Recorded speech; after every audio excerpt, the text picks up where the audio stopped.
Hi hello everyone welcome back to my simple and tasty recipe channel. ನಾನು ನಿಮ್ಮ ಪ್ರೀತಿ ಅಶ್ವಿನಿ ಮಂಜುನಾಥ್. ಇವತ್ತಿನ ವಿಡಿಯೋದಲ್ಲಿ ನಾನು ತುಂಬಾ ರುಚಿಕರವಾಗಿರುವಂತಹ ತೊಂಡೆಕಾಯಿ ಹಾಗೆ ಸ್ಪ್ರಿಂಗ್ ಆನಿಯನ್ ನೆಕ್ಸ್ಟ್ ಕ್ಯಾಪ್ಸಿಕಮ್ ಹಾಕಿ ಸಾಂಬಾರು ಮಾಡ್ತಾಯಿದ್ದೀನಿ. ತುಂಬಾ ಚೆನ್ನಾಗಿರುತ್ತೆ, ಹಾಗೆ ಹೆಲ್ತ್ಗೆ ತುಂಬಾ ಒಳ್ಳೆಯದು ತೊಂಡೆಕಾಯಿ. ಮೊದಲನೇದಾಗಿ ನಾನಿಲ್ಲಿ ಬೌಲ್ನಷ್ಟು ಅಥವಾ ಒಂದು ಬೌಲ್ನಷ್ಟು ತೊಗರಿಬೇಳೆನ ನೀಟಾಗಿ ವಾಶ್ ಮಾಡ್ಕೊಂಡಿದ್ದಾಗಿದೆ.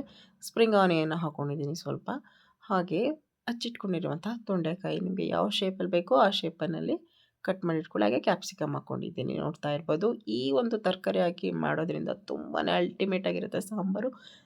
ತಿನ್ನೋದಕ್ಕೂ ಅಷ್ಟೇ ತುಂಬ ರುಚಿಯಾಗಿರುತ್ತೆ.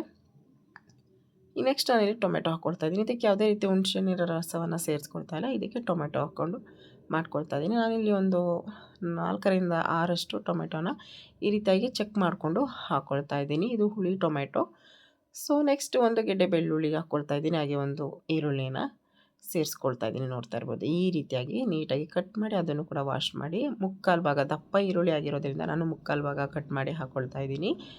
ಹಾಗೆ ಇನ್ನೊಂದು ಕಾಲು ಭಾಗನ ನಾನು ಒಗ್ಗರಣೆಗೆ ಹಾಕ್ಕೊಳ್ತಾ ಇದ್ದೀನಿ. ನೆಕ್ಸ್ಟು ಬೇಕಾಗಷ್ಟು ನೀರನ್ನು ಸೇರಿಸ್ಕೊಂಡು ಅದಕ್ಕೆ ಸ್ವಲ್ಪ ಎಣ್ಣೆಯನ್ನು ಹಾಕಿ ಉಪ್ಪನ್ನು ಹಾಕಿ ಚಿಟಿಕೆ ಅರಿಶಿಣವನ್ನು ಹಾಕಿ ಮಿಕ್ಸ್ ಮಾಡಿ ನಾವು ಬೇಯಲಿಕ್ಕೆ ಇಡಬೇಕು, ವಿಷಲ್ ಹೊಡಿಸ್ಬೇಕು.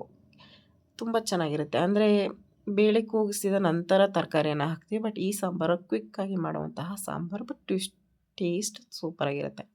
ಈಗ 2 ವಿಷಲ್ ಹೊಡೆದಿದೆ. ನೆಕ್ಸ್ಟು ನಾನಿಲ್ಲಿ ಮಸಾಲೆ ರೆಡಿ ಮಾಡ್ಕೊಳ್ತಾ ಇದ್ದೀನಿ. ಮಸಾಲೆ ರೆಡಿ ಮಾಡಲಿಕ್ಕೆ ನಾನು ಜಸ್ಟ್ ತೆಂಗಿನಕಾಯಿ ಮತ್ತು ಬೇಳೆ ಸಾಂಬಾರು ಪುಡಿ ಹಾಕ್ಕೊಳ್ತಾ ಇದ್ದೀನಿ. ನೀವು ಸಾಂಬಾರು ಎಷ್ಟು ಮಾಡ್ಕೊಳ್ತೀರಾ ಅಷ್ಟು ನೀವು ಖಾರಕ್ಕೆ ಅನುಗುಣವಾಗಿ ಖಾರದ ಪುಡಿಯನ್ನು ಸೇರಿಸ್ಕೊಳ್ಳಿ. ನಾನು ಅಷ್ಟೇ ಸೇರಿಸ್ಕೊಂಡಿದ್ದೀನಿ. ಸೊ ಇದನ್ನು ನೀರು ಹಾಕಿ ಚೆನ್ನಾಗಿ ರುಬ್ಕೊಂಡು ಬಂದಿದ್ದೀನಿ. ನೆಕ್ಸ್ಟ್ ಇಲ್ಲಿ ಸಿಟಿ ಕೂಡ ಹೋಗಿದೆ, ವಿಷಲ್ ಕೂಡ ಹಾರಿದೆ. ನೋಡ್ತಾ ಇರ್ಬೋದು, ಬೇಯ್ದಿರುವಂತಹ ಟೊಮೆಟೊ ಹಾಗೆ ಈರುಳ್ಳಿಯನ್ನು ತೊಗೊಳ್ತಾ ಇದ್ದೀನಿ. ನೋಡ್ತಾ ಇದ್ದೀರಾ.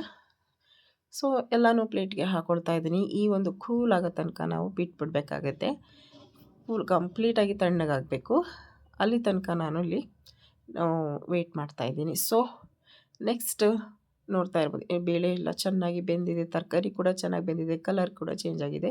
ಇವಾಗ ನೆಕ್ಸ್ಟು ನಾನು ಆರಿಸಿ ಇಟ್ಕೊಂಡಿರುವಂತಹ ಟೊಮೆಟೊ ಏನು ಬೇಯಿಸ್ಕೊಂಡಿದ್ದೀವಿ ಅದೆಲ್ಲ ಸೇರಿಸ್ಕೊಂಡು ನುಣ್ಣಗೆ ಮತ್ತು ಒಂದು 2 ರೌಂಡ್ ಹೊಡೆದ್ರೆ ಸಾಕು, ಬೇಗನೆ ಅದು ಸಣ್ಣ ಆಗಿಬಿಡುತ್ತೆ. ಸೊ ಬೆಂದಿದೆ ಅಲ್ವಾ, ಸೊ ಅದಕ್ಕೋಸ್ಕರ ಸೇರಿಸ್ಕೊಳ್ತಾ ಇದ್ದೀನಿ. ರುಚಿಗೆ ತಕ್ಕಷ್ಟು ಉಪ್ಪನ್ನು ಜೊತೆಯಲ್ಲೇ ಹಾಕ್ಕೊಳ್ತಾ ಇದ್ದೀನಿ. ಬೇಕಾಗುವಷ್ಟು ನೀರನ್ನು ಹಾಕ್ಕೊಳ್ಳಿ.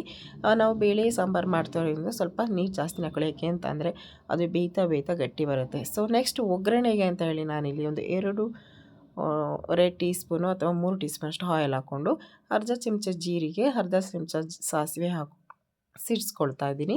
ಹಾಗೆ 2 ಒಣಮೆಣಸಿನ್ಕಾಯಿ, ಕರಿಬೇವಿನ ಸೊಪ್ಪು, ಹಾಗೆ ಜಜ್ಜಿಟ್ಕೊಂಡಿರುವಂತಹ ಬೆಳ್ಳುಳ್ಳಿ ಸ್ವಲ್ಪ ಕಲರ್ ಬರಬೇಕು, ಘಮ ಅನ್ನಬೇಕು, ಅಲ್ಲಿ ತನಕ ಫ್ರೈ ಮಾಡ್ಕೊಳ್ತಾ ಇದ್ದೀನಿ. ನೆಕ್ಸ್ಟು ಈರುಳ್ಳಿ ಕೂಡ ಹಾಕ್ಕೊಂಡು ಚೆನ್ನಾಗಿ ಫ್ರೈ ಮಾಡ್ತಾ ಇದ್ದೀನಿ. ಈ ರೀತಿ ಸ್ಲೈಸಾಗಿ ಕಟ್ ಮಾಡ್ಕೊಂಡಿದ್ದೀನಿ ಈರುಳ್ಳಿಯನ್ನು. ನಾವು ಫ್ರೈ ಆಗಿದೆ. ನೆಕ್ಸ್ಟ್ ನಾನಿಲ್ಲಿ ಸಾಂಬಾರನ್ನು ಸೇರಿಸ್ಕೊಳ್ತಾ ಇದ್ದೀನಿ. ನೋಡ್ತಾ ಇರ್ಬೋದು, ಸಾಂಬಾರನ್ನು ಸೇರಿಸ್ಕೊಂಡು ಒಂದು ಮಳೆ ಬಂದ ತಕ್ಷಣ ನಾನಿಲ್ಲಿ ಈ ಸಾಂಬಾರಿಗೆ ಟ್ರಾನ್ಸ್ಫರ್ ಮಾಡ್ಕೊಳ್ತಾ ಇದ್ದೀನಿ.